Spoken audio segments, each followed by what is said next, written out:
It's Monday on Your View. Welcome to the show. I am Murayo Afolabi Brown. As always, I have the ladies with me.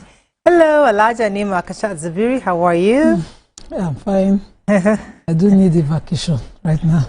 We second that. I'll join you. Yeah? This early in the year, if you should stop it. It's only me that know what my eyes are seeing. But I'm grateful to God. Today is Moyo's birthday. Moyo, sorry, Faraway, Lawa.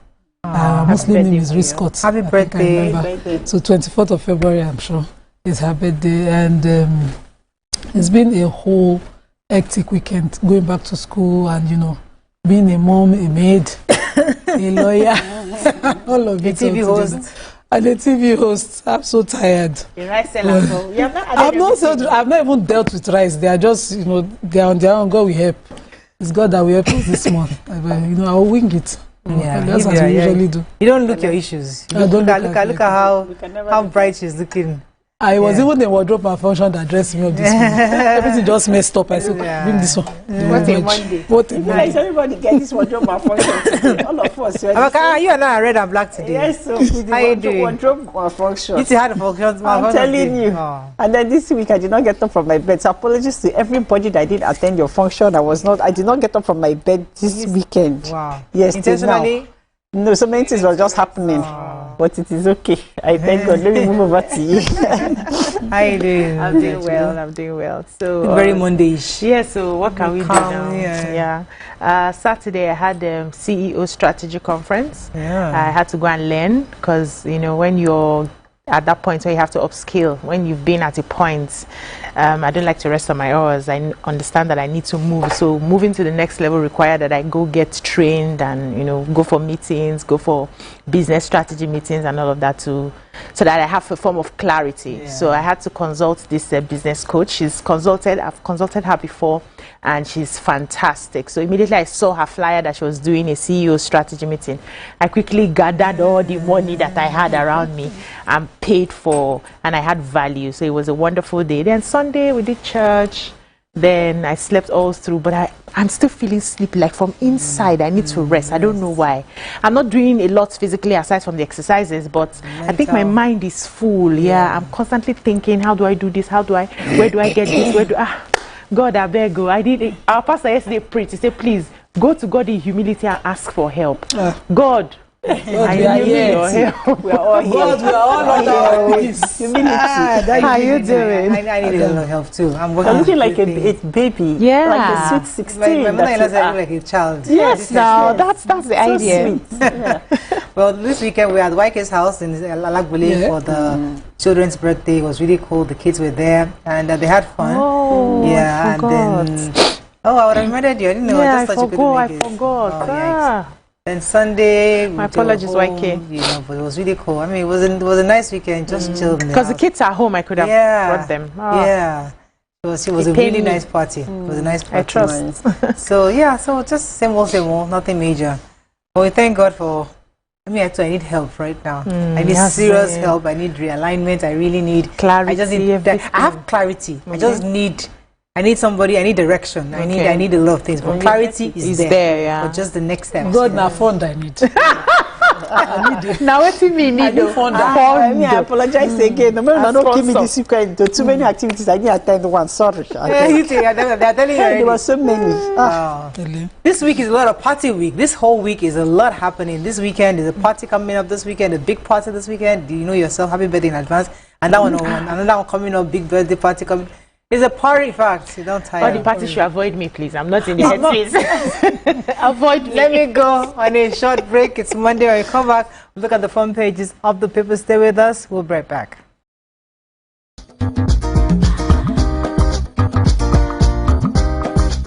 Stay tuned. Your View will be right back.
Thanks for staying with us. We're going to start with the nation. Banks target 2 trillion fresh capital in Q2. Council poll, Adeleke breached oath of office, says APC. How states can boost tax revenue by Oyedele. And government raises compensation to payments on Lagos-Calabar Highway. Okay, which story are we taking? The payments on the demolished form of compensation on the Lagos-Calabar Highway. So the federal government has assured owners of demolished properties on the right-of-way of the ongoing Lagos-Calabar Coastal Highway that they will get additional compensation. The government gave the assurance through Works Minister David Umahi at a stakeholders meeting yesterday in Lagos. The attendees were asking when they would get their compensation and what complaints the government was getting from some contractors. So the minister said the highway project was steadily on course. And during the meeting, he resolved the conflicts involving the stakeholders, including the Lekki Free Trade Zone and Lagos Free Trade Zone, to enable contractors have unhindered access during the construction of the highway. So the minister announced the outcome of the meeting while he was addressing reporters, and he said the Lekki and Lagos Free Trade Zone requested for compensation on their properties that would be affected and that was affected during the construction. And he said that included additional flyovers, points for water discharge and solar lights, among others. So he also promised to address the requests of the stakeholders in short time, saying that they will be compensated for their affected properties. And there's a lot more in that story, and I think people should just read it. I mean, there's a lot of work Umahi is doing. I mean, just down our streets, I saw the start of the Lagos-Calabar right here. And even just from looking at it, you're like, oh my goodness, this is going huge. to be great. So it's going, so I'm really there's happy a lot. that I just love the fact that now they're using better materials and everything for long-lasting roads. So that's, let's give them credit for that. They should also do the compensation to be at value. You know, when a person property is valued 20 million and you're saying government values it at 10, you know, you're obviously you're dedicated. So they should do better. Okay. All right. So Mr. Taiwo Oyedele, the chairman of the Presidential Fiscal Policy and Tax Reform Committee, has cancelled that states should target the wealthiest 10% of the Nigerian population to widen their tax nets. He decried that the focus of the state government so far has been on the poor majority for tax implementation instead of the high net worth Nigerians. It's saying that insisting that the issue of poor tax administration in the country lies with governments failing to collect taxes from high income earners, which the ongoing tax reform bill now seeks to address. He also said that with the issue of VAT, that small businesses, even though they collect the VAT, they rarely pay it back. That usually it's the high net worth companies that end up paying the VAT to the government. In supporting small businesses, he also said that the reform bills, which has proposed to raise the tax exemption threshold for businesses from 25 million to 50 million in annual turnover, that this move aims to ease the tax burden on small enterprises, allowing them to grow and contribute more substantially to the economy. Yes, basically what he's trying to say is that even if there's a tax-free year for the whole of the small businesses and the whole of Nigerians, that they can still make they still make their money, because if the government can only target the 10% of the high-earning companies, that the economy will still strive and boom. So that they should stop focusing on the poor people, so that they can grow, they can sustain themselves in this hard economy. Strive. Okay. Strive. Yeah. I have a story. Osun State. Okay. So the drama going on in Osun State. The APC had said that the governor had breached his oath of office by conducting illegal council poll that have sparked chaos in the state.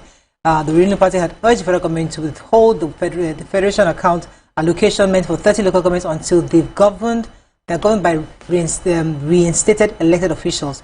So if you recall, back in February 10, the Court of Appeal had a judgment reinstating the sacked chairman, and was based on that the Attorney General of Federation, Lateef Fagbemi, cautioned the Osun State government against going ahead with the planned local government election. Unfortunately, on Friday, another high court in Osun had granted an order for them to go ahead with the elections. So on Saturday, they held the elections, and the APC had condemned the poll, accused the government and the state chapter of threatening the peace in the state. And then there was the National Publicity Secretary of APC, Felix Moka, maintained that the statement in Abuja that what they did was illegal and unconstitutional. He dismissed the polls, said that the conducted polls was disgraceful, it was a sham, it's illegal, and that was invalid and violently contemptuous of the subsisting judgment of the Court of Appeal. So how the two courts keep conflicting? So the existing, or how would I put it? The substantive local government chairmen who were immediately dispersed from office immediately the governor was won his election in 2022, and then he put in caretaker committee. So they went to court. They were in court all these years. And the appeal court finally reinstated them. But before they could get back to take over offices, he ran a new election, bringing in new local government chairmen. Exactly. Obviously, you are now disturbing the point process of the reward of the judgment itself by putting new people in office. There. That's what the APC should be arguing it in terms. Instead of saying it's illegal, it's critical. Yes, he swore to uphold the constitution. That's what every governor did. But we see every governor doing all sorts of things. So you give the history. That's how Nigerians would understand it better. This is what happened in 2022. If the person is suffered any grievance, you go to court. When you get redress, you come back, and the subject of the judgment itself should still be in office. But what he has done now is that he has created two existing offices, and of course there will be clashes. So he has told the PDP, all 30 PDP new chairmen, not to go to those offices at the secretariat in the local government. Obviously, you are preempted that there will be clashes. Because these people are saying, I have not used my term. You disturbed my term, and court have now restated it. That term has to be spent. You give the history properly. They just doing back and forth. Okay, well, let's move on now to the next passage. You've already properly explained the story in the nation. Moving on now to the Punch. APC PDP clash as Rufai woos opposition parties. Stepfather, friend arrested for impregnating 14-year-old in Lagos. IG squads man secretariat as Osun local government poll crisis rages on. Southwest governments lack power to stop Sharia panel, says Kwara judge. Lagos Assembly Tinubu engages Akonde, Oshoba, others on peace mission. Babangida justifies $12.4 billion Gulf oil windfall mismanagement despite Okigbo's report. Tax reform National Assembly engages caucus leaders as hearing begins. Excuse me. We have enough fuel to meet Nigeria's needs, says Dangote Refinery. Okay, let's take one story for the break. Yeah, so Dangote Refinery, the president of the Dangote Group, Alhaji Aliko Dangote, has revealed that the Dangote Petroleum Refinery currently has over 500 million liters of petrol in its reservoir. He said that the refinery now produces enough fuel for local consumption and exports. He spoke during a tour of the facility with Zambian Minister for Energy, Makozo Chikute, on Saturday, and the Zambian official had visited the refinery in Lekki, seeking collaboration with Dangote to help solve their country's energy security issue.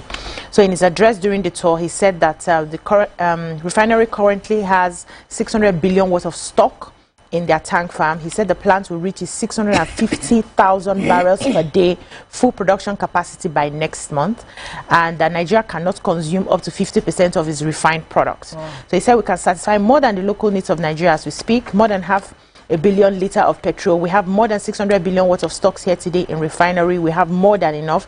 The refinery is producing enough refined products like gasoline, diesel, kerosene to meet 100% of Nigeria's requirements. And he also said that his facility is the only one that produces good quality,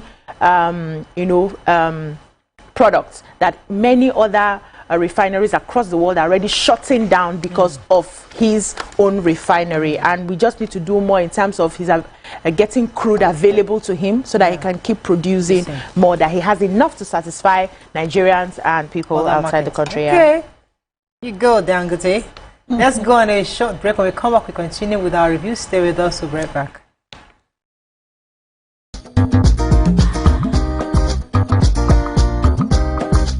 Stay tuned.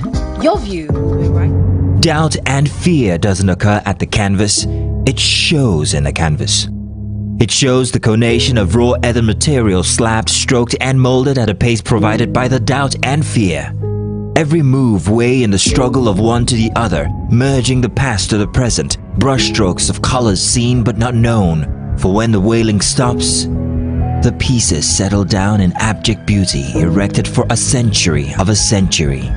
Speaking, advocating, protesting as the arts are meant to be.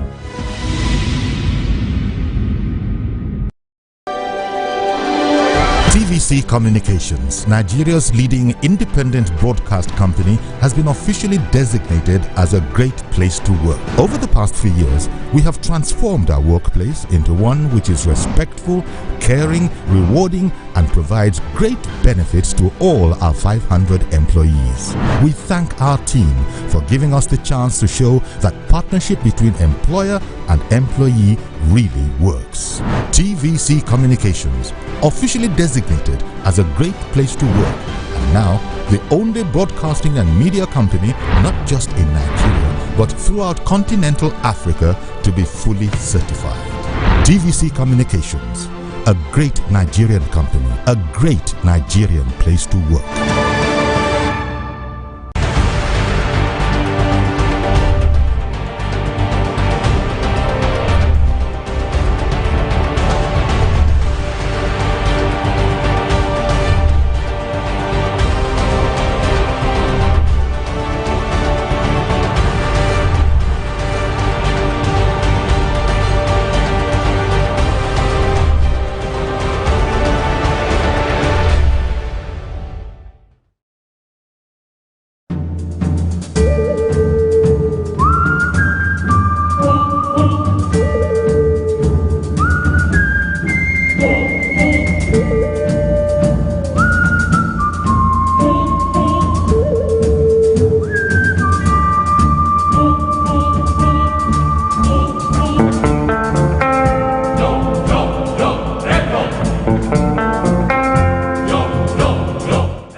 Do you think you can outplay me in this game of wits and knowledge?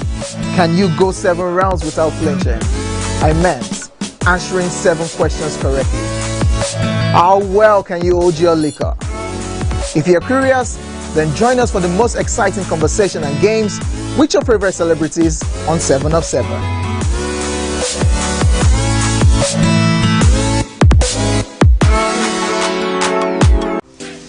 Welcome to Pure Entertainment. What would you like to order from our menu today? We have the regular. So let me go and look for my jam results. My 280 was 320. I suppose don't be one At this point, I contest my jam results. I want to close the show. I can go. I can. Okay, that's all we can take. I choose to close the show. Okay, ladies and gentlemen, number 1, Unavailable by Davido featuring Musa Keys. We also have today's chef special. Yo, shine, shine, shine, shiny, yeah. Say recap done, and it's time for number 1 on the countdown. One of Nigeria's hottest artists right now, his name is Rema, and this one is called Charm. Kick it. Another.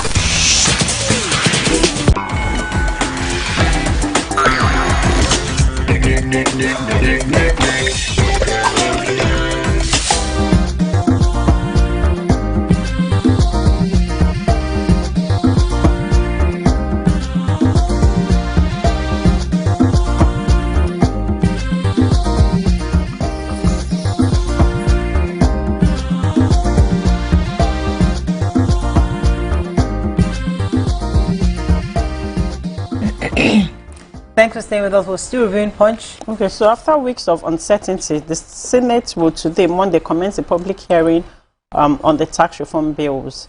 On Tuesday, the House of Representatives will open its doors for stakeholders' input on the controversial bills, which sparked intense debate during plenary 2 weeks ago before the eventual passage for second reading. The chairman of the Senate Committee on Finance, Senator Sani Musa, disclosed the Red Chamber's readiness to commence the exercise, saying that they'll commence on the 24th and the 25th for public hearing, that they intend to take on 2 of the bills each day. He also said that they were going to invite general public, particularly some organizations, to the public hearing, and that also a committee has been formed to, to oversee this public hearing on the bill. One of the organizations that will be invited is the Joint Revenue Board Establishment Fund Bill. The Nigerian Revenue, one of them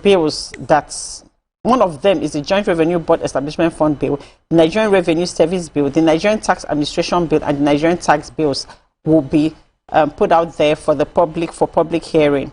The senator, a member of the APC representing Niger East District, has emphasized the importance of the bill, and he's insisting that the main purpose of this is to see how the government will generate more revenues so that we'll be able to put our country on the pedestal of advanced economies. Right. So many other agencies have been invited to this public hearing. So this is a time that if you have anything to say on the bills, please come out and be heard. Exactly.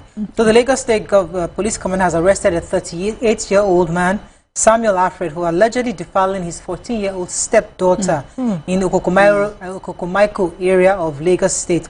The suspect was said to have been arrested alongside his friend Ikechukwu Obi, Ikechukwu, whom he allegedly conspired with to have carnal knowledge of the teenager. The police source who spoke to Punch Metro on Sunday said the duo were apprehended on Friday after the victim's mother, Deborah, discovered she was 9 months pregnant. The mother came to the lodge to complain that her daughter has been impregnated by her husband, who is a stepfather to the victim, and went straight to arrest the man. And was doing the interrogation, they found out that there was another man involved in the whole thing. That led to the arrest of both friends, and really, really sad. That story. So I have the Grand Qadi of the Sharia Court of Appeal in Kwara State, Justice Abdurrahim Sahi. He was speaking at the Sharia, at a lecture on Sharia in Southwest Nigeria, the University of Lagos Muslim and Alumni 30th pre-Ramadan lecture, The Transformative Power of Ramadan. And this was held at the JF Ade Ajayi Auditorium in Unilag, attended by the Deputy Governor of Lagos State as well as the Deputy Governor of Ogun State and other dignitaries. And he was saying, emphasizing that there was nothing illegal about Sharia panels in the Southwest States. He said this is a purely constitutional matter. Arbitrations are not, guided by constitution. They're usually contractual matters between two individuals and whatever they submit to. And he says that it's legally baseless for an embarrassment to legal minds and a mere expression of Islamophobia and syndrome in, what the objections that he has gotten and we've been hearing so far around Southwest States. He said nobody needs the approval of the federal government to operate it. As powerful as the president is, his authority does not extend to approving the constitution of an arbitration panel. It is purely contractual. And he asserted that Muslims do not need permission from religious bodies or traditional rulers to operate Sharia panels, as the law grants private citizens the right to do so. And so he just, I totally agree with him on this. This is marriage, and all of those issues are matters that are personal, and somebody can submit to any law that they want. And it is also a fault on our lawmakers to see that people are calling for this provision and not take the opportunity to create one and leave them to help themselves, and then start to raise objections across the country. Okay, Vanguard. APC Makinde war over Osun local government polls. Why Nigerians are angry, says Ango Abdullahi. NLC to IMF World Bank. Stop lending to unaccountable leaders. We have 600 billion naira worth of petrol in storage, says Dangote. No to scrapping of NDDC, Ishekiri leaders tell Tinubu. Why I introduced SAP, that's SAP. Other policies, says IBB. Ganduje Minister Baker over Kano APC chairmanship. And 1996 coup, IBB has vindicated Igbo, says Ohaneze Chekwasokore. Okay, which story? I could do the NLC. So NLC Congress, as the Nigerian Labour Congress, had a weekend in Washington, D.C., United States, and they told the International Monetary Fund, that's the IMF, and World Bank, to stop lending money to governments not accountable to their citizens. So according to the NLC, such loans only deepen the crisis of governance and push nations further into the abyss of debt and underdevelopment. The president of NLC, Joe Ajero, was the one who stated this, and he told the financial institution how their economic prescriptions over the years had continued to worsen poverty and undermine Nigeria's development.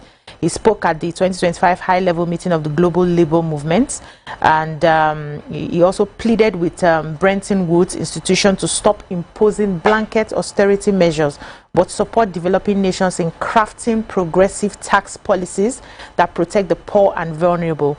He says that We represent the voice of those who are marginalized and those who are supposed to benefit from taxation, but who have unfortunately in many countries begun to suffer adversely from taxation. He says progressive taxation and fiscal consolidation are not merely economic issue, it's a moral imperative and a key question of social justice. So he gave an example of how the poor are made to pay more tax than the rich, taking it from where you had spoken. The people who have the global organizations, the companies, are paying almost nothing compared to the poor people who are supposed to be almost like tax-free are the ones being taxed. So the poor are getting poorer, the rich are getting richer, which is not helping the economy. So that the IMF, instead of just doling out loans, should come together, help them create a policy. And I'm wondering, is this the work of the IMF? I think we should start taking responsibility for what we are doing as leaders. We can't leave other people to help us manage our own country. It doesn't tell well. But anyway, with the tax reform bill now, let's see where that takes us. So the Shekiri Leaders of Thought, ILOT, the apex socio-political organization of the Shekiri Nation, have called on President Bola Ahmed Tinubu not to scrap the Niger Delta Development Commission, NDDC, but to allow it to function independently alongside the proposed South-South Development Commission. The leaders argued that the NDDC was established with a clear mandate to facilitate infrastructural and socio-economic development in the Niger Delta. While it has faced challenges over the years, its existence remains crucial to addressing environmental, economic, and social issues peculiar to those regions. He also stated that the South-South Development Commission, like other regional commissions, is a welcome development, but it cannot undertake the role of NDDC, which was purposefully designed as an interventionist agency, because they receive funding from not just the federal government, from the IOCs, which enables them to clean up the environment, do a whole lot of things within the environment as compensation for what's going on within those environments. Okay, so the Igbo nation has been vindicated according to the Ohanese Indigo, reacting to General Ibrahim Babangida's comments on the Igbos, said that they were not the one responsible for the 1966 coup. The former military president, in his book, A Journey in Service, launched in Abuja on Thursday, clarified that the coup was also, which was also known as Nzegu coup, was not driven by the ethnic motivations as popularly believed, adding that the intention of the coupists was to make late Premier of Western Region Chief Obafemi Awolowo present, and the senior Igbo officers were also murdered. Reacting to IBB's clarifications, the newly elected National Publicity Secretary, Dr.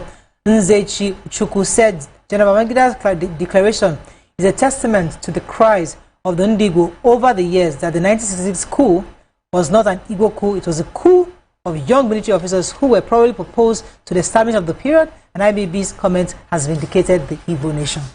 Okay, so the Zambian Minister for Energy paid a visit to Nigeria, and a visit to the Dangote refinery, and he was informed that, Dangote has more than 500 million liters of petroleum products like gasoline, diesel, kerosene to meet over 100% of Nigeria's requirements. And he, after taking the tour, was amazed. His name is Mr. Makozo Chikote, and he says that the story. You took it already. And I asked him. Okay. Daily Sun. Let's find one story. Nima, do you have Trump USA? So let me just take the story first. My face-to-face with death, says IBB. Nasima warns of foreign investors' flight over taxes. And Trump's U.S. state funding cut threatens Nigeria's rural electrification project. Serap wants court to stop CBN from implementing the ATM fee hike. And NCDC reports 80 deaths from Lassa fever in 11 states. Okay, so the President of the United States, as we have heard, slashed the funding of the United States Agency for International Development, USAID, to allow for a 90-day review. And this has, of course, put our rural electrification project drive in jeopardy. According to experts in this report, they said it has widened the gap in the energy sector of ongoing projects that are presently going to be starved of funds. With an estimated 85 million Nigerians still without access to electricity, experts fear this setback could stall critical projects. Now why is supposed to fund your own thing, but okay, that's all we can take on the front page review this morning. When we come back to what's our hot topic of today, stay with us. We'll be right back.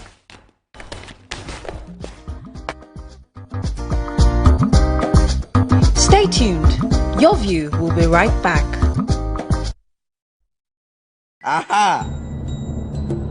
Bro, I dey tell you, this match 3-0. Okay. If I win you, something will come out.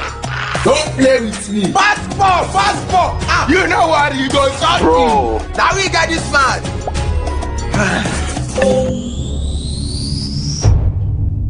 Keep the banter going with Glow. Borrow me. Doubt and fear doesn't occur at the canvas, it shows in the canvas. It shows the conation of raw earthen material slabbed, stroked and molded at a pace provided by the doubt and fear. Every move weigh in the struggle of one to the other, merging the past to the present, brushstrokes of colors seen but not known. For when the wailing stops, the pieces settle down in abject beauty erected for a century of a century. Speaking, advocating, protesting as the arts are meant to be.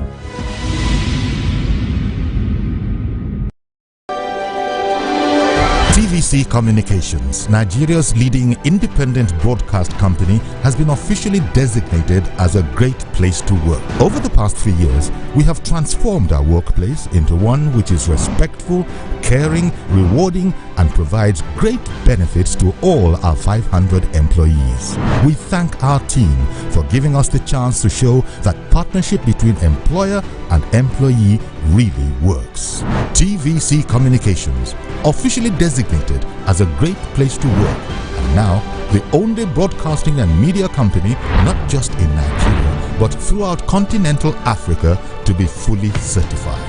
TVC Communications, a great Nigerian company, a great Nigerian place to work.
Do you think you can outplay me in this game of wits and knowledge? Can you go 7 rounds without flinching? I meant answering 7 questions correctly. How well can you hold your liquor? If you're curious, then join us for the most exciting conversation and games with your favorite celebrities on 7 of 7.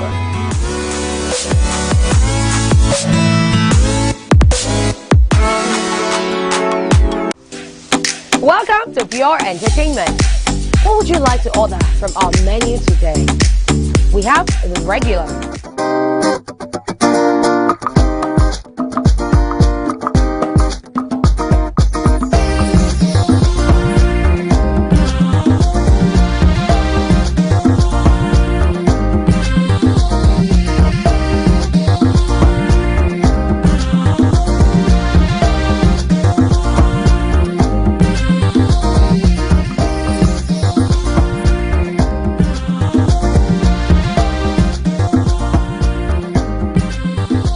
Thanks for staying with us. So, in what appeared to be a cold relationship between the President of the Senate, Akpabio, and the Senator representing Kogi Central, Natasha Akpabio, raised its ugly head last Thursday as a visibly frustrated Natasha accused the Senate President of intentionally suppressing her voice and preventing her from participating in legislative motions. The Senate President then ordered the sergeants at arms to remove the Senator Natasha, from the hallowed chamber. Now, of course, womanhood stood up and said, "What nonsense! International Women's Day is across the streets, and here we are trying to silence the voice of a woman." However, other angles started coming up on what could have happened or led to this, and obviously, many have said that there is a lot of backstory that probably we didn't know about before this happened. For those of you who've been following this story for a while, we know of some of these back and forth with Senator Natasha and the Senate President. But what are your thoughts on the drama and the conduct of the two distinguished senators? And those are pretty much the angles we want to talk about. It's just the various understanding that this woman, this Senator Natasha, used to be a favorite of the Senate President. They were really close. Now, going back to what happened on that video, according to the story, because of the moving, the party members were moving from APC to PDP, so certain positions, so certain seats were vacant, and then she was reallocated a new seat. But then from the reports, obviously in the Senate, one thing we have to understand by the Senate is that where you sit is very important because it can lead to how influential you are, what level you are, and seniority is also very important. So they can put you in one seat that nobody will see you, and you won't have a voice, and you can be among some really power brokers where you can negotiate and lobby. So she obviously wasn't interested in moving to that new seat. Obviously, maybe it's not a very, very attractive area. But the Senate President said he's not going to address her from where she is until she moves to a new seat. And that's where the back and forth happened. What are your thoughts on this? Because there are many layers. The layer, obviously, first are the rules of the House. Second layer is the woman is saying, you are stopping me from expressing myself. You're stopping me from legislative duties. Is that right? And third layer is that the history they've had where she was almost allegedly promoted certain groups where maybe she wasn't senior enough for those positions. But she was given that favoritism to get that, and now things have fallen back. So how does this now play out going forward? What are your thoughts? Let me start with you, BC. Okay, so the first, like you rightly said, the rules. We need to understand how the rules apply in the House. What happens when people defect to other political parties and leave that space? And before you begin to move senators to other seats aside from their seats, which is their landmark, do you have consultations with them? Do you tell them that this is the new plan? You're going to be moved from here because we need to fill up this space. However, your rights are not eroded. You'll be able to pass your bill. We'll be able to listen to you. Is that sort of the rule? Or is it that you just wake up and say, okay, today when you come now, remove Lima's name from that place, remove Amaka's name from that, put Moriah there, and that's how it works. So we need to all have a clear understanding so that we know who flouted the rule, whether it's the Senate President who flouted the rule or the Senator Natasha who, did not adhere to the rules of the House. That's on one end. Now, on the second part, I would have said because they have a relationship, standing up and reading, insisting that my rights are being eroded, I want the world to know, wouldn't have been the way I would go if I was in her shoe because of the relationship that I have. So I would have thought that she would have noticed what happened on that day, played it cool, then afterwards seek for a meeting with the Senate President and then ask, these are my grievances. Why is this happening? Why did I have to go through this in the House? Is there a reason for this? I've not been able to pass my bills for so and so amount of time. Find a way to understand first of all, and then hear the Senate President out. But standing like that would also give room to people who have felt, these people's relationship one day it will scatter. That finally somebody has done something to somebody, and those were some whispers that we're hearing because people have always known her as his star girl. That he pushed her into so many committees. That she was not, like you rightly mentioned, was not in the frame to have been the lead for such committees like the content committee, blah blah blah blah blah, local content committee, and all of that. And so they said they noticed that from the first time that the Senate President had shushed her, that's a nightclub, this is not a nightclub sort of shushing, that she had withdrawn. And it was after that withdrawal they started noticing that some things where they had to move her away from the committee, they had to put her somewhere else, that she was no longer as vocal as she used to be. So people have already been speculating that there's tension between both of them. So she shouldn't have just given them there's actually tension. Things are, she could have gone, that's my own personal opinion, gone behind to ask, why is this happening to me? How long am I going to stay in this seat? Will you still give me an opportunity to present? Then when all fails and you now come to the House and you vote and you present that, I've actually met with the Senate President, I've actually presented my case, I've spoken to him, I want to know what exactly is happening, but he's hell-bent on subduing me, then Nigerians can shout for you. Let me come to the ladies. Okay, so for me, okay, let's first of all talk about the clarity of the rules, which we've already spoken about. So when we have clarity of the rules and the applicability of the rules in the Senate, in the House, then we know who flouted it. That's our side. So we want to talk about, for me, if the nightclub incident had not happened, and this was the first time there was an issue like this, I think I'll look at it from a totally different perspective. Okay. But for the fact that there's a history already of the Senate president shushing women from speaking up, right? So I'm now going to look at it from another perspective. And also coupled with the fact that I watched a show where Senator Natasha was called, and she explained her own side of the story. And the Senate president, Akpabio, was called, and he picked the call and cut. When he was told why they were calling him, he cut the call. So from what she said, which is her own side of the story, I'm going to work on that. Because she had said that they were in good terms, they didn't have issues and everything till that nightclub incident happened. And after the nightclub incident happened, obviously it made her feel a type of way, even though he had apologized. But she withdrew a bit and started keeping to herself. And she had come, and then so many privileges that were due her were withdrawn from her. Right?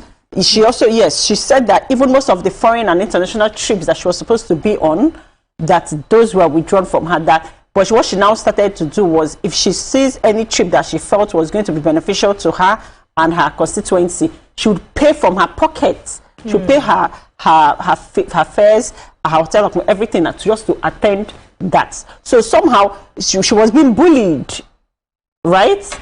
Yeah. Let me pause you for a second, because you see, I mean, I read that story, and I was saying to myself, what is the criteria? See, this is part of the problem we have in Nigeria. Yeah.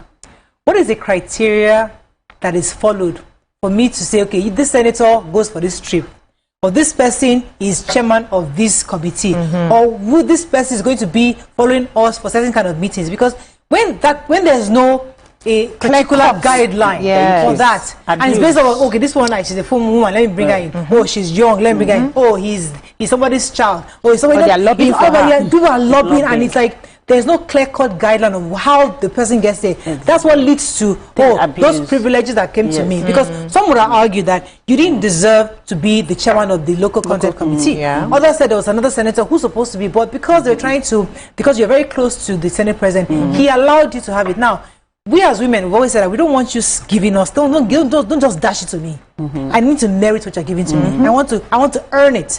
Don't give it to me because I'm a woman. Don't give it to me because I'm pretty. Don't give it to me because I'm somebody's child. Also, give it to me because I merit it. And that's one of the things. That's one of the things that women have always advocated for. We don't want to be served. We want to earn things. Let me come to you, Nima. What are your thoughts on this? On this matter? So me, I'm unaware of any friendly relationship between the Senate President and Senator Natasha. And I must give it to Natasha, she's been a strong woman. She was not easy getting her seat in the Kogi Central in the first place. The former governor would have seen to her death if it was possible. Because yes, they dredge trenches all over her constituency on election day. It was public knowledge. Yes. She fought tooth and nail to get her seat. She fought with everything she had to get her seat. And so it's not a seat that when she comes to the house, I expect it should be on paddy level. She's a fighter.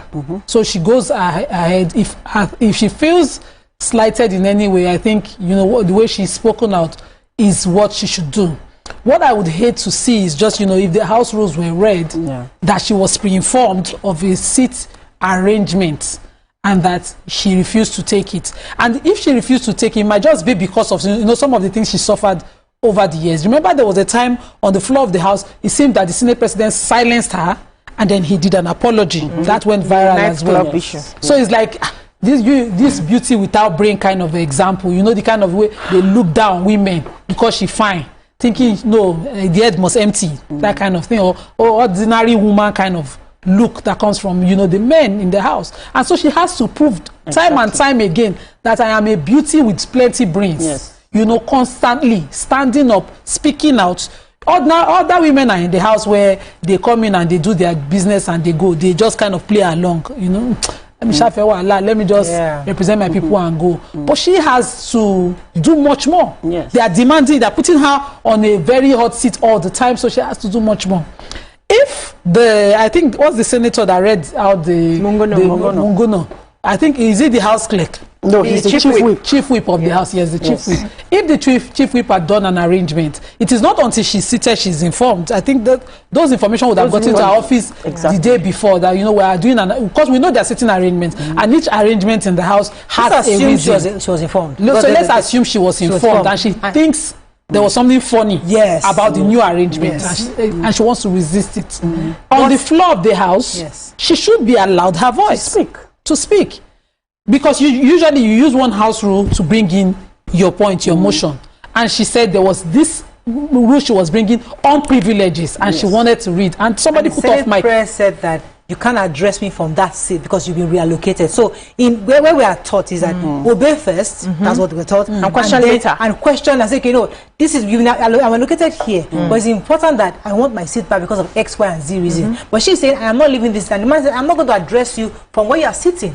So why did you reallocate her if she's not going to have an opportunity to present? Yes, because she felt from what she said. She said that the corner, the where she was put is like is at the corner where she would not be able to speak or be able to do anything, right? And from the way she acted, you can notice that she's acting like someone that is being bullied and is trying to rebel, being bullied and against it and stuff. It's not. That's why I said that if there was no history and this had happened, we'll have viewed it from a different perspective. But you can see that this person is trying to resist bullying, and from everything she listed and she said that was happening to her, you know, she gave a history of what led to this point, and that also aggravated her response to say no. I will not take this. Okay. So the chief whip for me looked funny. Did he read sitting arrangement to everybody on the floor on that day before? Because he called on the Senate President to inform her to move her seat. Yes. Did he do the same for other people? Were there no other objections to the sitting arrangement? Is it possible? You know, why did it have to be an issue of, you know, intervening with other important issues on the floor of the House? But let's remember that in every group, there's always politics. Yes. I'm sure there are internal horse trading going on, politics, that people know how to, who is in whose caucus, who is in whose group. Those things happen that we are not privy to. Yes. So maybe that's where she's coming from, and that's where the Senate President is coming from. Let's go to the short, when we come back, we'll take this further. Stay with us, we'll be right back.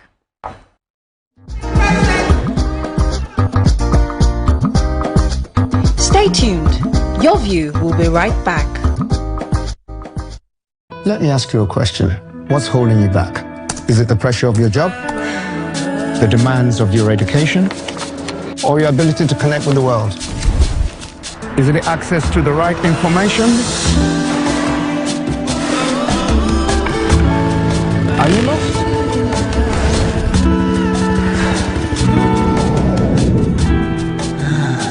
Is it your location, or where you live, or how far you are away from the opportunities? Maybe it's your language, your culture, or your traditions. Again, I ask you, what's holding you back?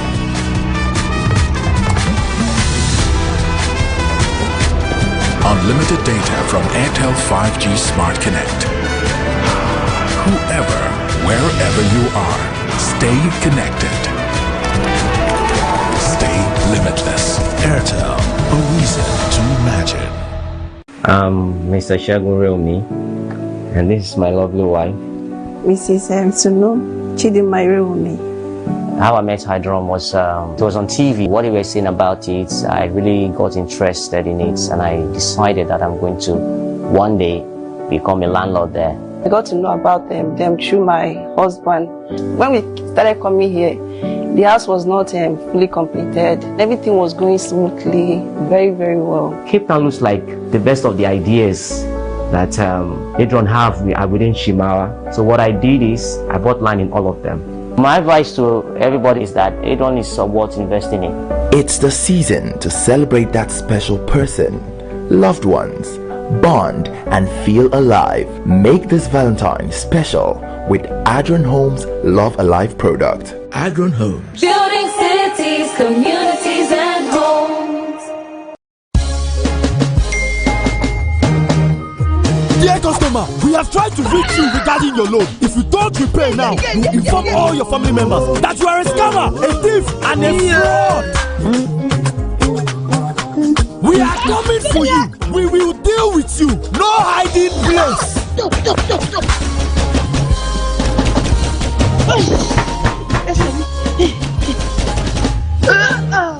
Are you being harassed or treated unfairly as a consumer? FCCPC is here for you to ensure your rights are protected. Every consumer is clean and deserves fairness. Visit www.fccpc.gov.ng to know your consumer rights or lodge a complaint where your rights have been violated. So let me go and look for my jam results. My 220 was 320. I suppose don't be one medical. At this point, I contest my jam results. I want to close the show. I can go. I can. That's all we can take. Ejeki, close the show. Give for that long. Ladies and gentlemen, number one, Unavailable by Davido featuring Musa Keys. We also have today's chef special. Yo, shine, shine, shine, shiny, yeah. Say recap done, and it's time for number one on the countdown. One of Nigeria's hottest artists right now, his name is Rema, and this one is called Charm. Kick it. Another.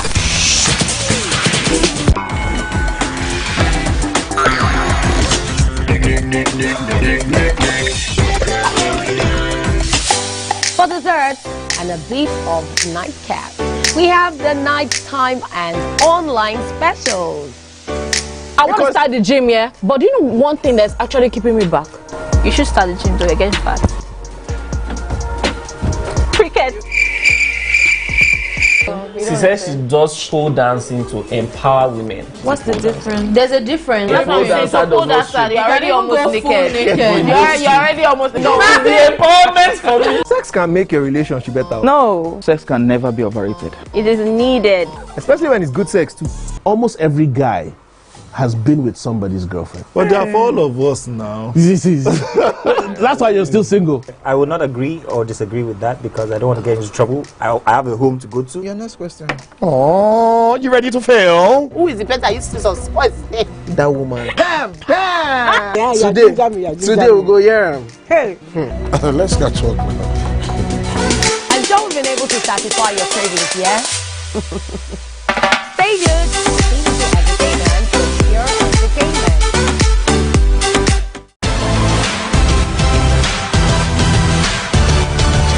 Now you can catch up with your favorite programs on TVC. Log on to www.youtube.com/TVC Entertainment. Join the fun.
word was obey before complain.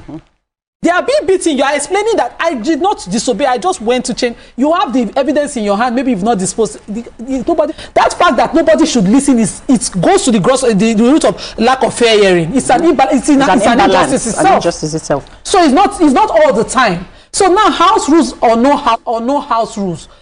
Let's say both of them were being smaller people. Couldn't the Senate president himself be a bigger person? If she was emotional, let's assume women.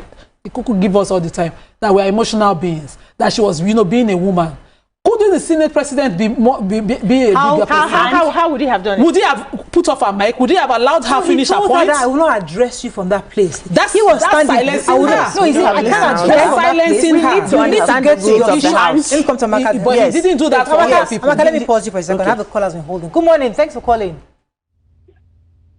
Hello. Good morning. Go ahead, Amaka. Okay, you said that we're teaching the younger ones to obey before. No, I didn't say sorry. that. I said I'm saying that people must obey. That people must obey. That's the same way we also, since for the past many years, we are now saying no to bullying, right?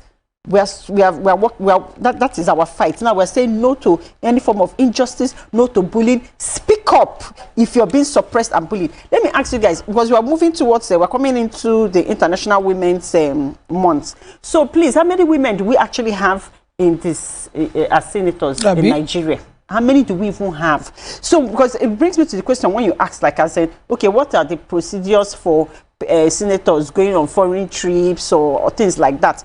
Regardless of anything they want to do on the procedures, a woman should always feature in everything they are doing, because now we're trying to fight for women to be included in politics, and not for the little ones that we have that are there that want to speak. We keep demeaning them, telling them that they're a nightclub, hushing them, not letting them speak up, bullying them. That's the no. We're not going to take it. Yes, the feminists are no, we say no to that. Do you understand? Because there should be this is the more reason why they should give us a little bit of, if they said that they want more women in politics, we can see what's been going on over the years. Look at how many women we even have out there as senators. At least give them a little bit of grace, extend a bit of grace to them. Why are we okay, let me come to you, Vinima. Yeah, I'm trying very hard to articulate what I have in mind so it doesn't come off like.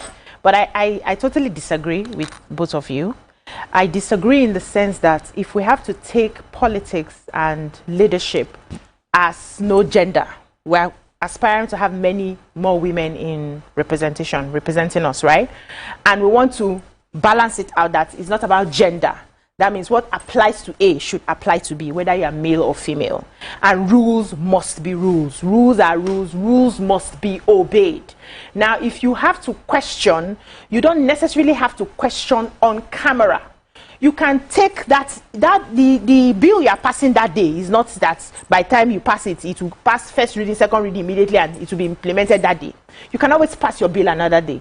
You can step out of that situation, allow it phase out, then go back to lobbying. It's politics we're playing here. And we're taught in politics that you must, for you to be able to get anything, you will lobby. You see the way you enter that place? That's how you keep getting things. You will lobby your way. You will find out what exactly, you will get the stakeholders involved, your supporters. Ask them, what is happening? What have I done? Why am I here?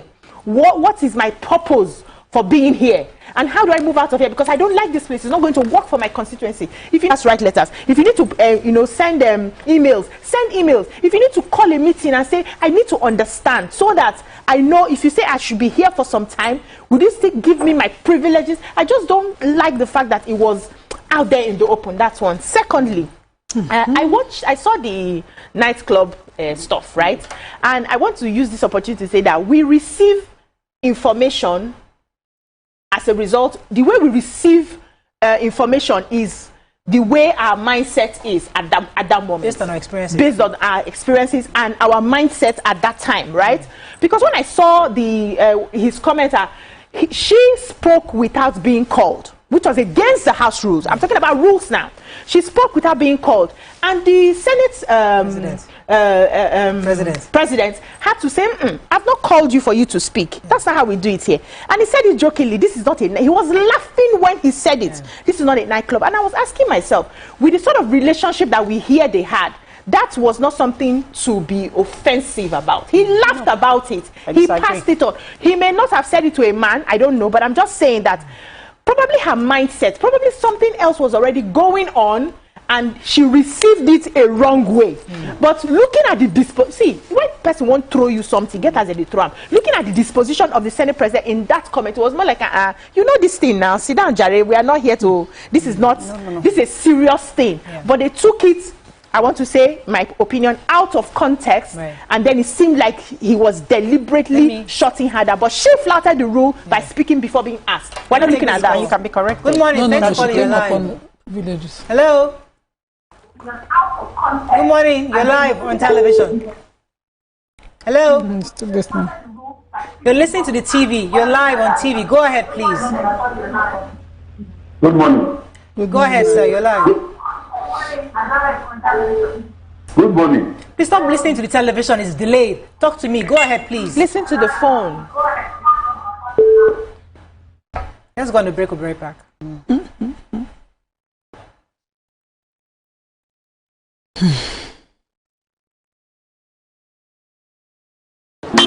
I am. But yes, I know you have to keep up.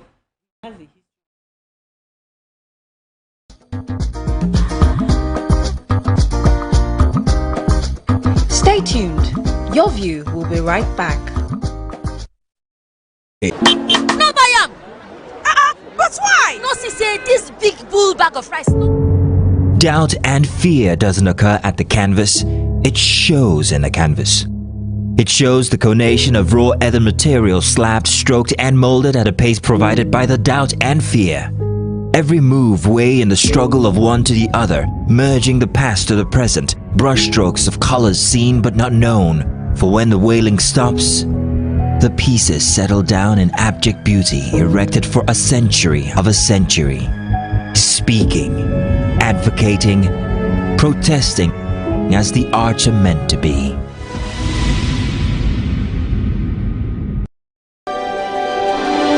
TVC Communications, Nigeria's leading independent broadcast company, has been officially designated as a great place to work. Over the past 3 years, we have transformed our workplace into one which is respectful, caring, rewarding, and provides great benefits to all our 500 employees. We thank our team for giving us the chance to show that partnership between employer and employee really works.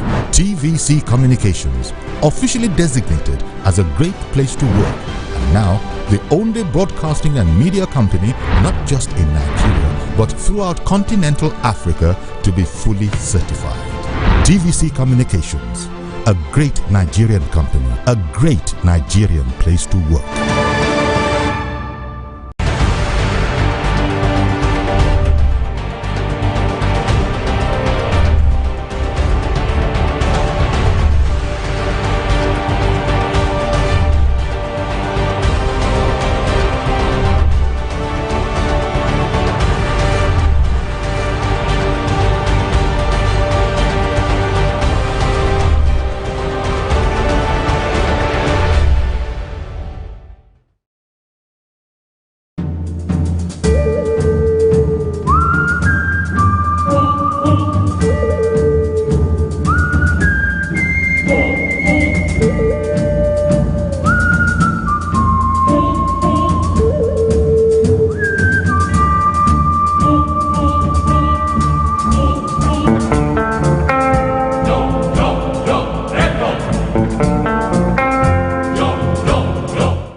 Do you think you can outplay me in this game of wits and knowledge?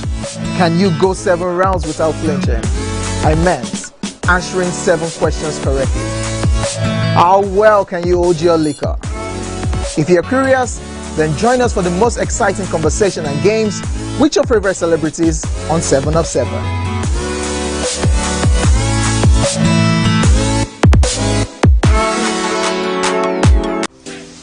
Welcome to Pure Entertainment. What would you like to order from our menu today? We have the regulars, So let me go and look for my jam results. So My 20 was 320. I suppose don't be one medical. At this point, I contest my jam results. I want to close the show. I can go. I can. Okay, that's all we can take. I choose to Ejeki, close the show. Ladies and gentlemen, number one unavailable by Davido featuring Musa Keys. We also have today's chef special. Yo, shine, shine, shine, shiny, yeah. Say recap done, and it's time for number one on the countdown. One of Nigeria's hottest artists right now, his name is Rema, and this one is called Charm. Kick it. Another.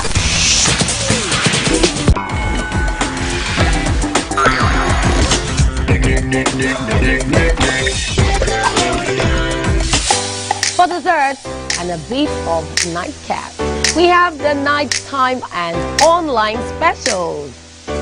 I want to start the gym, yeah? But do you know one thing that's actually keeping me back? You should start the gym to get fat. Cricket.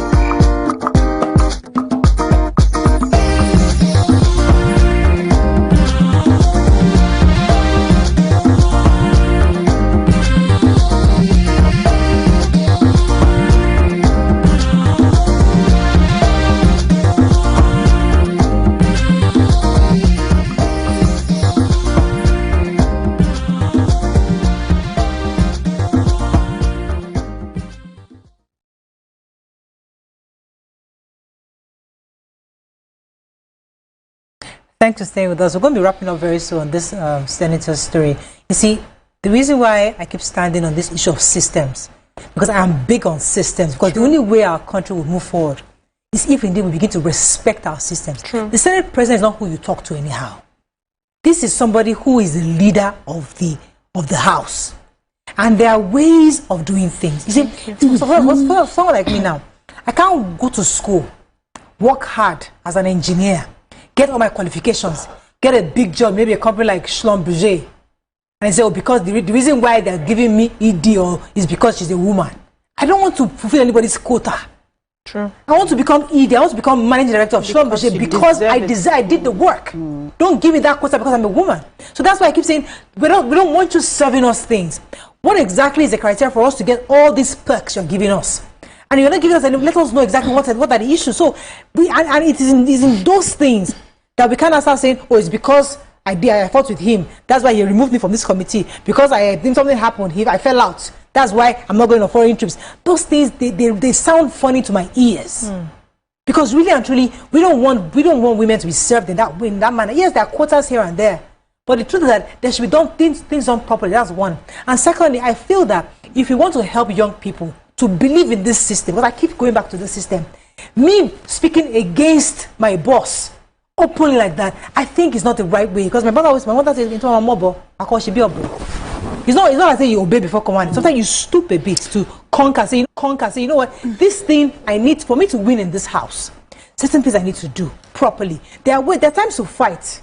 There's a time to calm down. There's time to be abrasive. There's a time to say your mind. So patriarchy has forced us as women to always think this way. Exactly. Patriarchy has made us.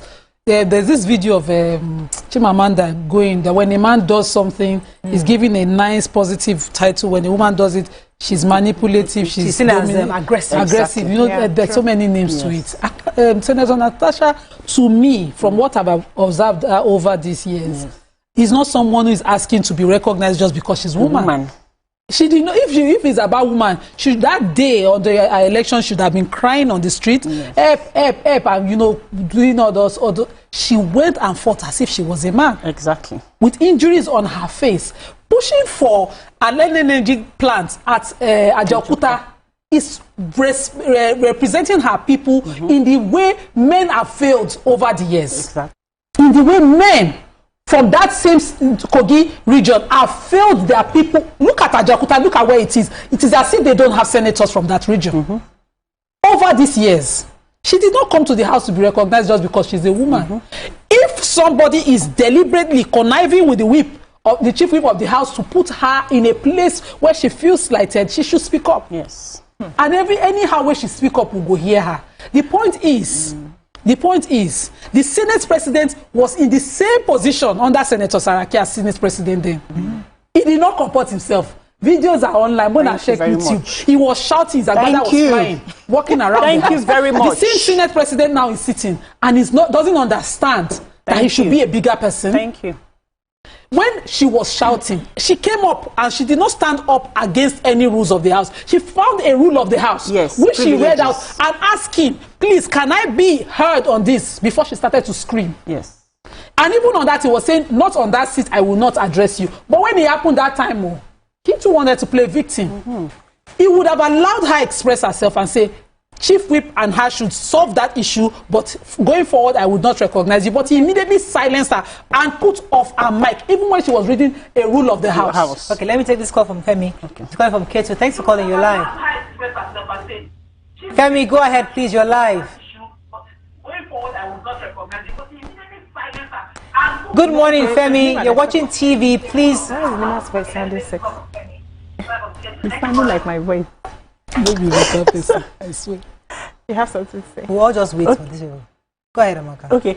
So, like, I want to respond to respond away. Yes, I want to respond to BC that said that, she will have soup to conquer, written letters and letters. Yes. Letters to who? At the end of the day, see, the reason why people go to court is because they feel that they can get justice. And that's why they can get their lawyers, they write all the letters, write all the proceedings, and blah, everything will happen.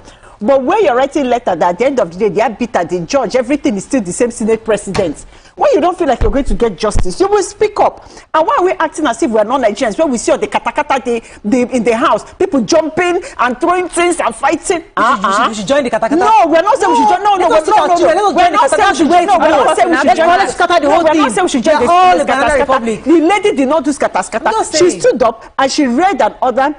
And the rules of privilege, that excuses her to not come under a particular object. So please, she did not do scatter. Okay. She stood up as a smart woman. She knew the rules, found the general one, and I expect the Senate president to also know that and. Okay. He said no.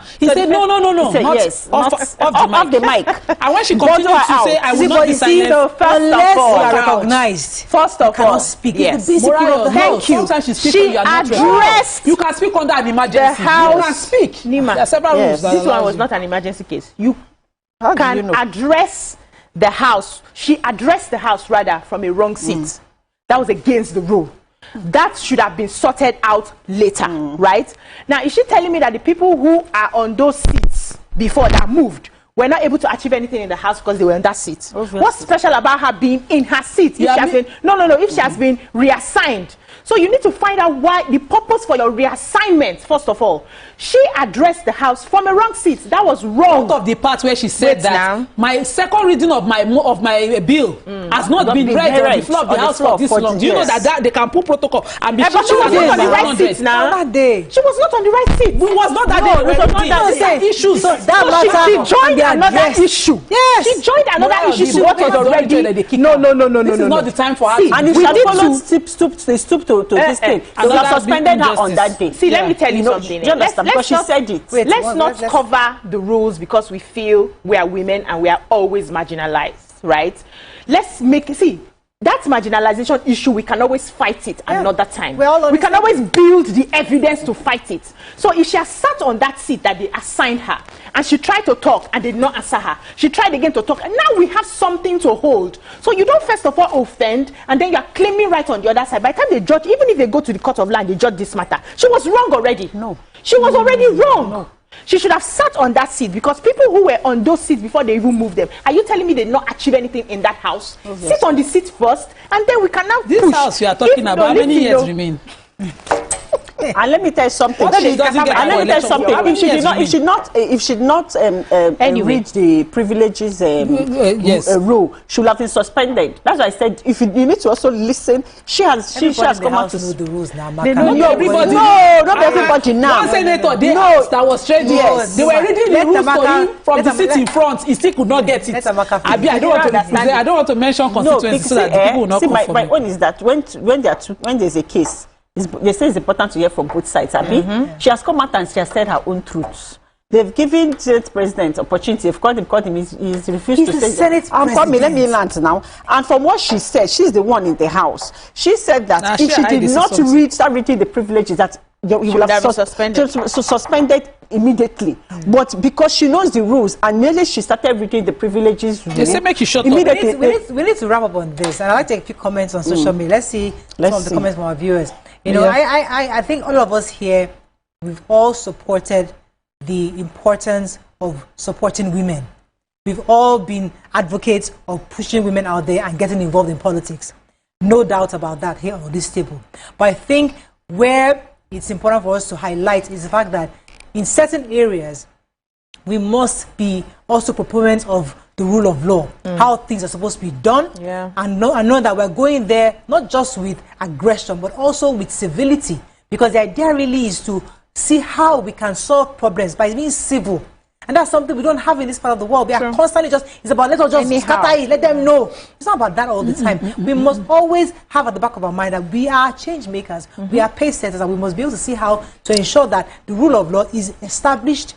So when I'm saying she was wrong in trying to fight for her rights, not for her rights, or push the agenda of her constituency, absolutely not. Nobody will say that.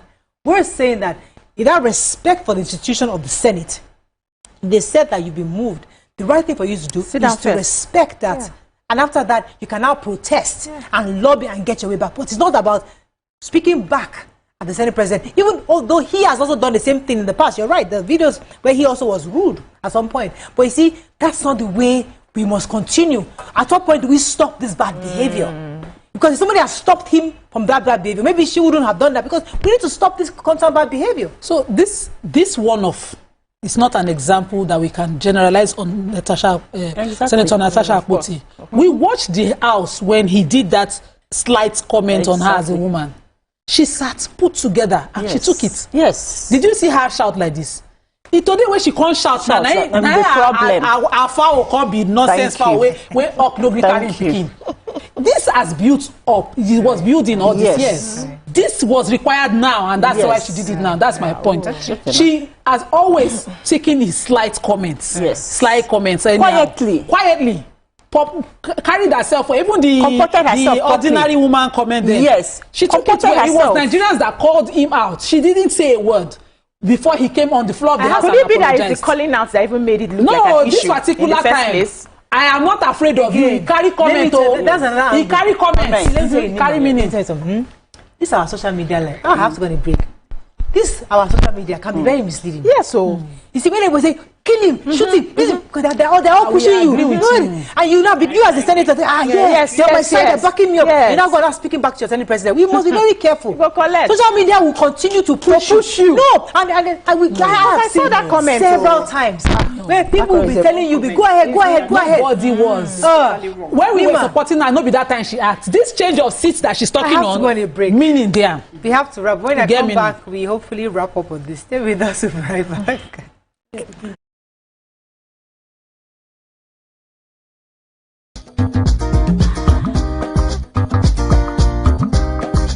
Stay tuned. Your view will be right back. What if upgrading your TV doesn't mean buying a new one? Doubt and fear doesn't occur at the canvas, it shows in the canvas. It shows the conation of raw earthen material slabbed, stroked and molded at a pace provided by the doubt and fear. Every move weigh in the struggle of one to the other, merging the past to the present, brushstrokes of colors seen but not known. For when the wailing stops, the pieces settle down in abject beauty erected for a century of a century. Speaking, advocating, protesting as the arts are meant to be.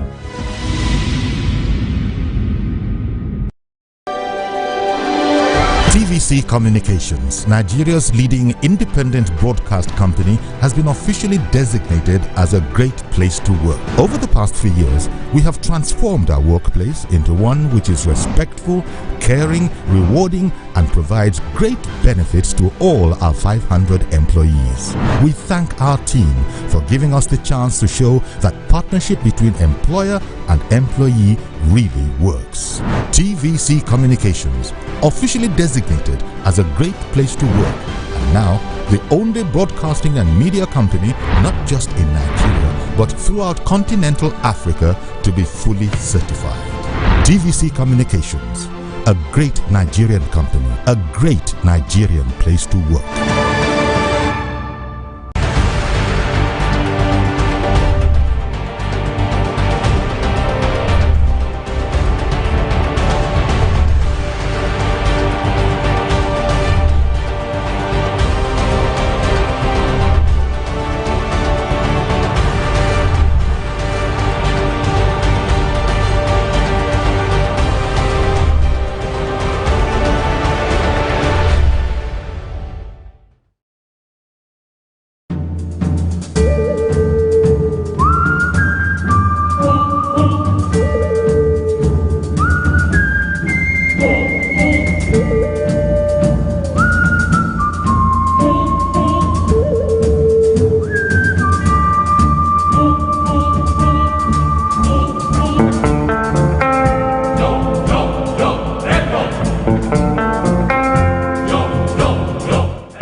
Do you think you can outplay me in this game of wits and knowledge? Can you go 7 rounds without flinching? I meant answering 7 questions correctly. How well can you hold your liquor? If you're curious, then join us for the most exciting conversation and games with your favorite celebrities on 7 of 7.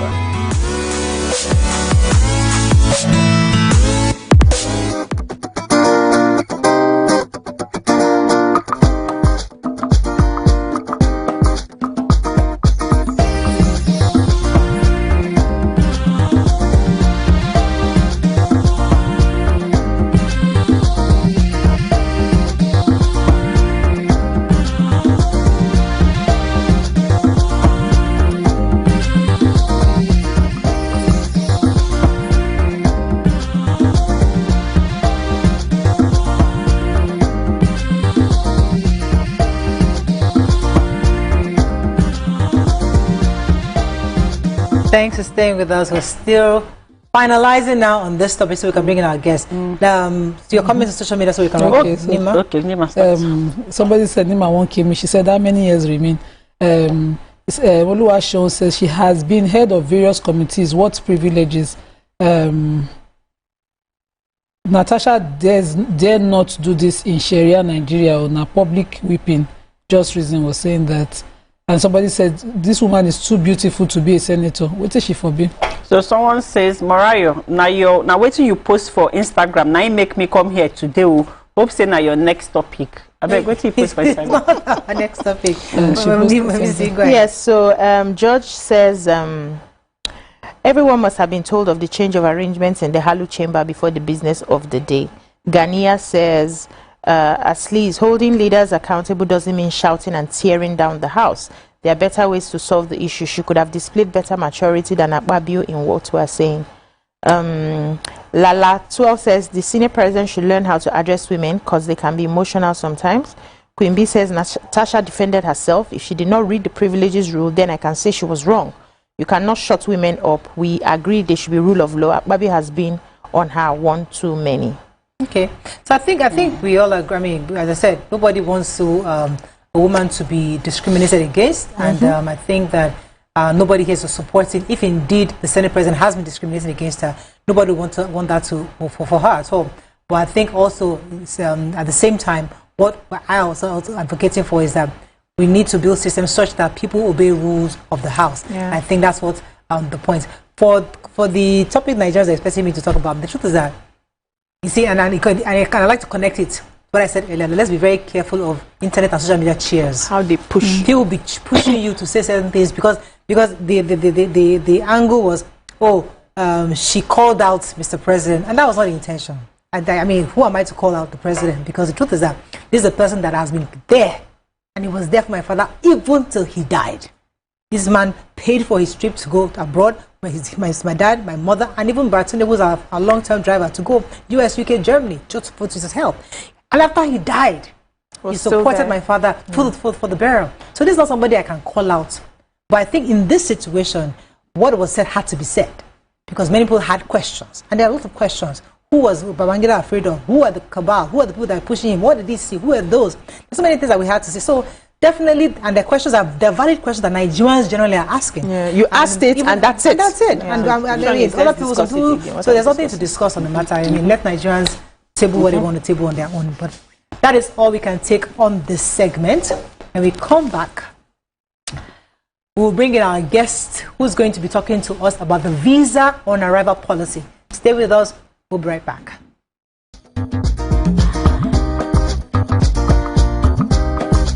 Stay tuned. Your view will be right back.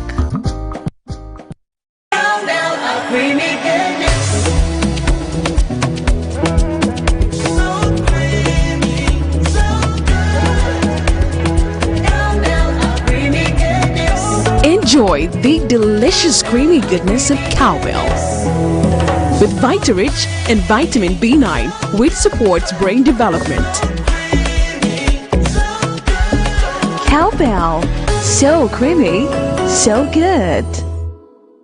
10 minutes, strap in your seatbelt and get ready for the air ride. Every kid is amazing at something, but we call amazing kids Amazinators. Feed your kids with the Golden Penny Amazing Day cereal. It contains Welcome to Pure Entertainment. What would you like to order from our menu today?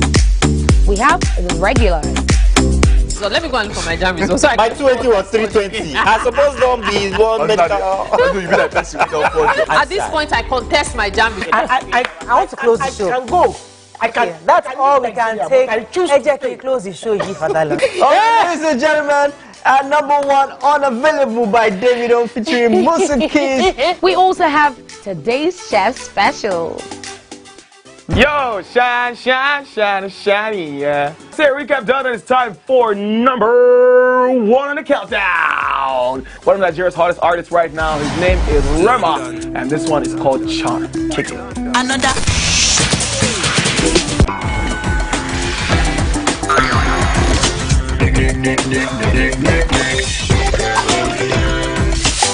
For dessert and a bit of nightcap, we have the nighttime and online specials. I want to start the gym, yeah, but do you know one thing that's actually keeping me back? You should start the gym to get fat. Cricket. She says she does pole dancing to empower women. What's the difference? There's a difference. That's what I'm saying. So pole dancer, you're already almost naked. You're already almost naked. No, the empowerment for me. Sex can make your relationship better. No. Sex can never be overrated. It is needed. Especially when it's good sex too. Almost every guy has been with somebody's girlfriend. But they are for all of us now. That's why you're still single. I would not agree or disagree with that because I don't want to get into trouble. I have a home to go to. Your next question. Oh, you ready to fail? Who is the person that used to suspect? That woman. Bam! Bam! Yeah, Today we'll go here. Hey. Let's catch up now. I'm sure we've been able to satisfy your cravings, yeah? Stay good. TVC Entertainment for Pure Entertainment.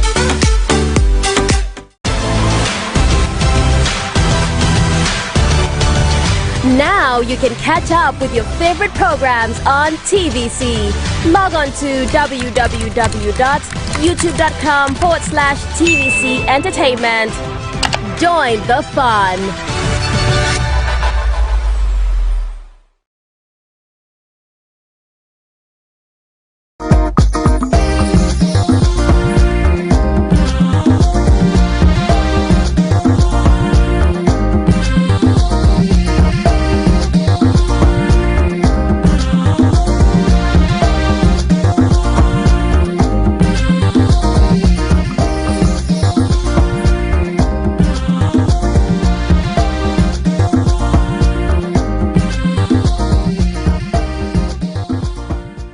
Thanks for staying with us. So welcome back. So today's session will be reviewing in layman's terms the recent policy announcement made by the federal government to phase out its visa on arrival scheme from March, saying it is not working. In its replacement, the government is set to introduce something called the landing and exit cards, with prospective visitors who would have to pre-fill before coming into the country. Join us on the show from our Abuja studios to give clarity and better understanding on this initiative is the senior legal practitioner, human rights activist, and social commentator, Mr. Tolu Babaleye. Welcome to the show, sir. Thank you for inviting me. Yes. Good morning, Nigerians. Yes.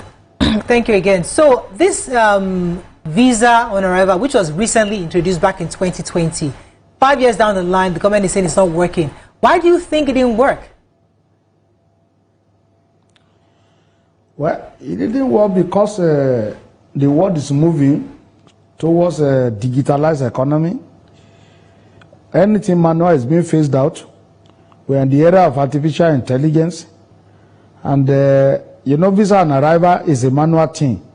It is susceptible to a lot of manipulations and forgery. So it didn't work. And that is why the federal government decided to do a policy somersault and look at a new area that can work. Okay, sir. So who are the people that are affected by this announcement of this new policy that is coming on board? Well, the people affected are foreigners who are coming to the country, and also the immigration officers who are the field officers attending to the foreigners coming to the country. When I say foreigners, we are talking of tourists, and we are talking of people who are coming to do business, or people who are ordinarily coming to Nigeria to become resident. Those are the people affected. Okay, so I know that the policy was raised or started in 2020 as a result of COVID-19 to make it easy for people to come into Nigeria. And 5 years down the line now, we are looking to change it. But can you tell us some of the problems the policy, the visa on arrival, had given to Nigerians or to the economy? And, those things that are really not working for Nigeria and the reason we really want to change it. Can you state some of those difficulties we faced with that policy from 2020? If you look at the policy, you discover that Nigeria is facing a lot of security challenge. Okay. And the essence of visa on arrival is when you come to the country, it is only then that Nigeria will start to profile you. They don't know where you are coming from, whether you are a fugitive from the country, or whether you are, a criminal or a drug peddler who is trying to bring drugs into Nigeria. Nobody knows. So it is only when you come to Nigeria that Nigerians will now try, the immigration will now be trying to profile you and see whether you can come to Nigeria. And you discover that even under that policy, so many foreigners escaped because there was no way to trace them, to trace their whereabouts. As soon as they entered the country, they just escape. So that is the problem with the visa on arrival. And it also encourages a lot of corruption among the officers of immigration. So those are the problems that is identifiable with the visa on arrival. If you know the circumstances leading to visa on arrival, if I want to refresh the memory of Nigerians, you discover that Nigeria, and other African countries signed a treaty to liberalize trade among African countries. And President Buhari just made a pronouncement that whoever has a passport of any African country can come to Nigeria and do business. And as soon as you land in Nigeria, they will now process visa on your arrival. But you discover that other African countries did not open their border like that. Even in Ghana here, you know what a lot of Nigerians pass through, even after signing that treaty. So any serious country will not open its border. You see what is happening in the US now. Even as advanced as the United States is, they still close their border. So, and that is, your border is as powerful as you are as a country. Because if your border is not closed, there is tendency that foreigners will come and attack you, that enemies will come and take over your country, and anything can happen. Especially in a country like Nigeria, where we have a very vast border. Okay. So where anybody can just walk Let me get a few more questions through the northern border. The policy is not It is time to do away with the policy, and it has been rightly done away with. Two things, you know, this incessant change of policies, I'm wondering how it will affect our international relations with other countries, and what exactly will change with landing and exit cards, because I don't think visa on arrival is limitless. It's not citizenship. It has to be within a certain period of time before it expires. So what will change? Of course, Are they going to be checking? How does this work? 3 or 6 months. How does this work? How does the landing card and exit card work? Yes, what will change in this one is that from your country of origin, they will profile you. You fill your visa from online. Okay, that's e-visa. You know, in some countries, Nigeria do not have a foreign mission or consulate office. So you don't need to have a consulate office in your country before you can fill your visa application in the country. So that is the way it is. And exit card, you have to fill it because Nigerians must know when you are leaving the country. Okay. A situation where you just come to the country and they want to turn Nigeria to a dumping ground doesn't work. This is 2025 and not 1825. So for clarity, so every serious country in the world, we have to be serious about policing his border, and that is what Nigeria is trying to do now. Okay, the for clarity, essence of exit card. Yes. Yeah, I just want to clear it. This simply means e-visa. So before you get into Nigeria, you have filled your e-visa online, and as you are leaving, you are filling it too. Okay. Because of the use of landing card and exit card is what confused me. Exactly. Okay. And you know the essence of this one is that there will be a synergy among all the security agencies. Okay. For example, the Interpol, the NDLA, immigration, custom, everybody will have access to your information. So before you come to Nigeria, before you are cleared, Interpol will have gathered his own intelligence on you. NDLA will have gathered his intelligence on you, whether you are associated with anybody bringing in drug into the country. Custom will have, had his own intelligence on you, whether there's anything you are bringing into the country or whether you are coming to take out anything from the country. So that is the essence of the new policy that is going to come online. Right. So does this affect Nigerians? Sir, does this affect Nigerians who use a different passport? So there's some Nigerians who don't have Nigerian passport, but they use foreign passports. Would that also affect them? As long as you want to come to Nigeria, you have passport of any country. You are free to come to Nigeria, but you have to fill your form online in your country. You send it down. Immigration will check it. SSS will check it. Interpol will check it. Nigerian Custom will check it. All the security agencies will have profiled you and know where you are coming from and your purpose of coming to Nigeria. And they have to find out that you are not a criminal from your own country before you can be allowed into Nigeria. And when you come to Nigeria, you must have an exit plan. It's not that you come to Nigeria and just vamuse the way they used to do it under the visa on arrival. So this one, it's not possible because wherever you are, they can track you and trace you and send you back to your country if you decide to stay put in Nigeria. So Nigeria is no longer a dumping ground. Yes. This one will even make international community to respect Nigeria because it is no longer business as usual. So we also have something to put on the table. It's not only in those countries. Okay, sir. So if you have to advise the Interior Minister on how effective this could be or not, what would your advice be on this new policy? Well, my advice would be that he has to train the immigration officers who are going to implement this program very well, and their internet must be up and doing all the time so that people will not have a clog in the internet. And he must put his feet on ground because for Nigerians to change is always very, very difficult. He must put his feet on ground and ensure that he stays by the new policy, which I believe is in the overall interest of Nigerians. Okay, so one of the benefits, at least for our security, of a visa on arrival is that you can take care of certain emergencies with it. You can just, get into the country and get stamped. But do you foresee this causing any delays? And are there any exceptions?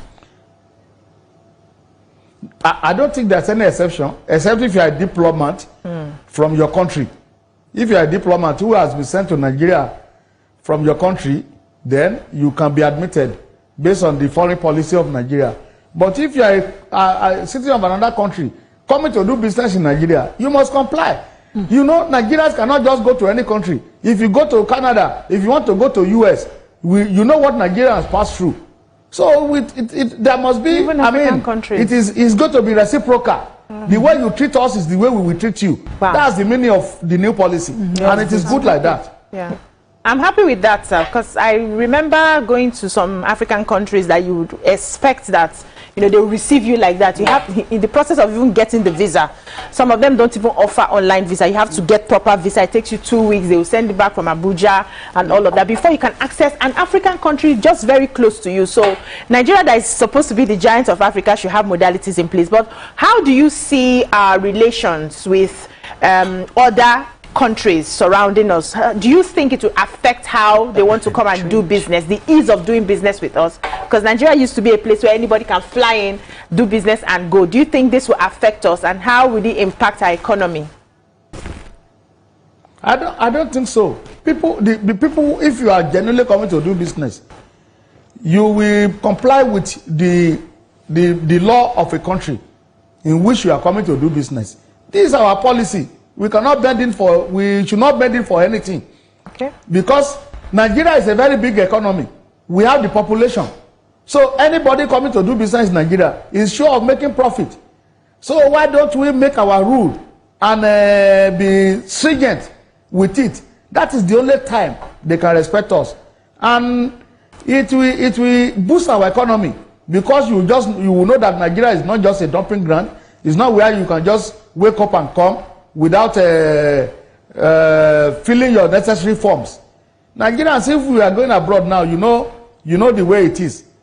So it is difficult for us to go. We should also make it, it's not that we should make it difficult for them, but at least there must be some criteria to be met before anybody will just come in to Nigeria. You know what they normally do now? When they come to Nigeria before, because of the way the thing was as at that time, because it is manual, it is difficult to track them. But under this new policy now, wherever you are, when you are coming, Nigeria will know where you are going.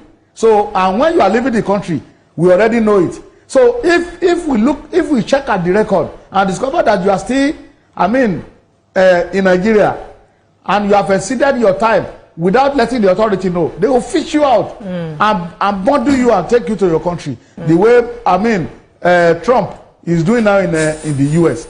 Even in advanced country, Trump built a fence around America and blocked Mexico from just accessing America anyhow. So true. Even Canada, as developed as it is, Trump is sending them back to their country. So that is, they need to respect Nigeria as the giant of Africa. Or to go to ordinary South Africa, you saw the way they were treating Nigeria. We are all aware of what they call xenophobia. So the kind of respect they give to Nigeria has to be up in scale, and that is the reason for this policy. And I commend the Minister of Interior for bringing this policy at this time. And that is one of the very good hallmark for this government. Why do you think it took this long for us to get to this point? Because many countries have been doing this electronic visa for a while. What took us so long to get to this point, do you think? You know, until this minister came on board, we saw what is happening in the Ministry of Interior. Even to get ordinary Nigerian passport, especially for those Nigerians living abroad, is a Herculean task. For Nigeria to get even passport in Nigeria, I don't want to say some things on national television. You know the way it was. It was the initiative of this minister that liberalized everything, that made everything possible, that you can even sit in your house without knowing anybody. You can get Nigeria green passport.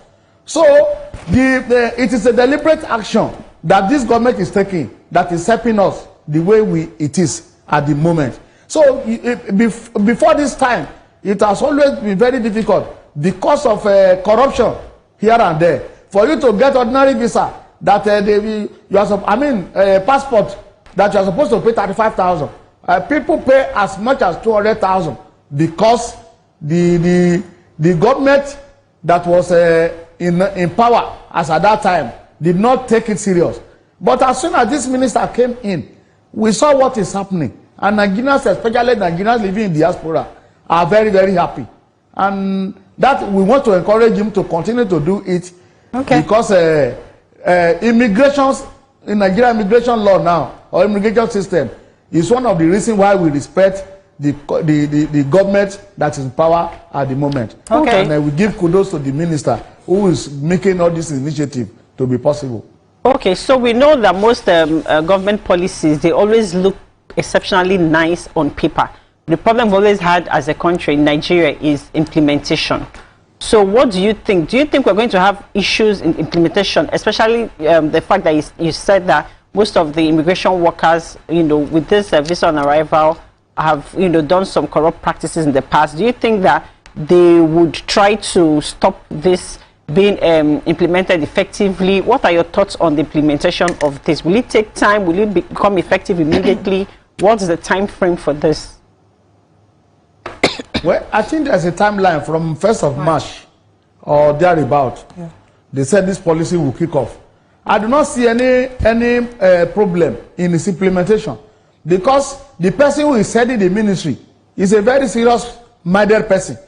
He has taken some decisions that Nigerians believe were not possible in the past. But he took the decision and he got away with it, and it yielded results. So it was even there was a time he even did the decoy. He was traveling like an ordinary person, like an ordinary Nigerian, and he got to the immigration. He saw the way they were operating. We all saw what happened. So there's a new sheriff in town, and I do not think that anybody will play with his job, because we know what the country is all about as it relates to finding a job. Yeah. In the country. As soon as the minister says this is what we want to do, everybody will comply. So we have a question on YouTube. Abiodun Adefusi says, Richard Omorogbe says, please, ladies, ask, what about Nigerians that are in Europe who already have European passports? How does this affect them? I think the exemption. That's explained. Nigerians, whether you have a Nigerian passport, whether you have any passport, as long as you are traceable to Nigeria, you are a Nigerian. You are free to apply for Nigerian passport from anywhere you are. It is a right of every Nigerian to have Nigerian passport if you so wish. So this policy will only majorly affect the foreigners who are coming to the country, not the citizens of Nigeria. Okay. Then also, we cannot wish our citizens away. Someone else is asking if you can renew your Nigerian passport without visiting the UK embassy physically. Well, he's a commentator. I'm not sure he can answer that question. So, what can I say something? Okay. Yeah. So, do you think, in your opinion, that we have the capacity to sustain this, knowing that we require a lot of internet, and for many of our organizations, you hear. And agencies, you hear system is down today, system is down tomorrow. Do you think we have the capacity to follow through with this? Can we sustain it as a country? I think that we should have the capacity. We should, because Nigeria has spent so much money on building our internet. If you look at what is happening now in Nigeria, especially in Abuja now, internet has really improved, like more than what it was before. Really? This Spectrum Net is working effectively. So do you use it, sir? We have internet everywhere. In your area? Yes, I use it in my house, and it works for you. Oh, that must. I use it. I use fiber internet in my house at Life Camp, and it works. As I talk to you, I also use it in my office in Katampe here.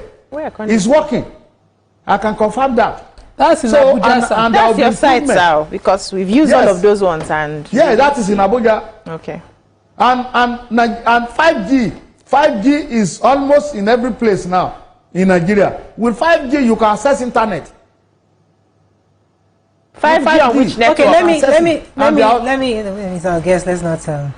Let me come back to your thoughts on the airport. And we're talking about travel. So the airports. I mean, there've been a bit. There's a Minister of Aviation, Keyamo, has spent quite a bit, done quite a bit to revamp our international airports. Let me pick your brain a bit. What do you think about the airports in Nigeria so far? I mean, because I thought about it when BC mentioned about sustainability. I really worry about the improvements that have invested so much in the airports and how we can actually sustain, because we have a maintenance issue in our country of maintenance. We have a I don't know whether you have visited our airport, any of the airports in recent time. I was in Lagos airport last week Thursday, and Abuja airport, I use it frequently, all the time. Keyamo is working at the airports without making noise. In fact, he has surprised me. Even when you enter the toilet of Abuja airport now, you will be wondering whether you are in Nigeria. Everything is improving, and before they will just cancel the. I mean, it's not that they still don't cancel flights, but now when they cancel, if you have the courage to go and fill a form, you take them on. But Nigerians are not aware of it. But when they cancel your flight, just try to fill a form. They call a cervical form, and take up any airline that cancel your flight anyhow. So Keyamo is also working, and there's a collaboration between the aviation and interior, and they are also aware of the workability and what is required to make sure that this new immigration policy works. So it will work. That's the way I look at it, and Nigerians will continue to bid on it. Okay. We are even though we are not yet in Canaan, but I can assure you that we have left Egypt. Okay. Thank you very much, sir. I think that's all we can take. Do you have any comments on social media that's interesting? Okay, that's all we can take. Thank you so much, sir, for joining us this morning on the show. That's all we can take on today's show. Hope you learned a few things as we have. We'll see you tomorrow. Bye for now.